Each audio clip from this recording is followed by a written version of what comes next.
દર વર્ષની જેમ આ વર્ષે પણ ધાનેરાથી ભીનમાળ ખીમજ માતાના મંદિરે જવા માટે સંઘ રવાના થયો છે. ધાનેરામાં રહેતા સોનલબેન વારૈયા દ્વારા દર વર્ષે ધાનેરાથી ભીનમાળ ખીમજ માતાના મંદિરે મોટી સંખ્યામાં પેદલ યાત્રીઓનો સંઘ જાય છે. ત્યારે આ વર્ષે પણ સોનલબેનના ઘરેથી વહેલી સવારે માતાજીની પૂજા અર્ચના આરતી કરવામાં આવી હતી અને તે બાદ સંઘ ધાનેરાથી રવાના થયો હતો.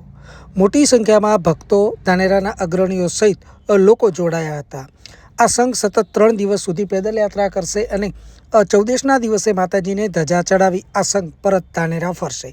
આ સંઘની ખાસ વાત એ છે કે છેલ્લા કેટલાય વર્ષોથી સોનલબેન વારૈયા તેમજ ધાનેરાના કેટલાક અગ્રણીઓ ભેગા મળી આ સંઘનું આયોજન કરે છે અને નાની માત્રામાં શરૂ થયેલો સંઘ આજે વિશાળ પદયાત્રીઓ સાથે આ સંઘ રવાના થયો છે.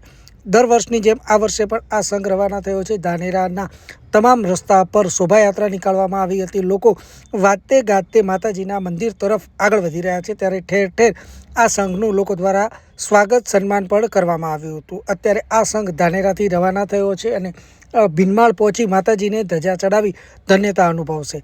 આ સંઘમાં યુવાનો, ભાઈઓ, બહેનો, વડીલો, અગ્રણીઓ સહિત મોટી સંખ્યામાં લોકો જોડાયા છે.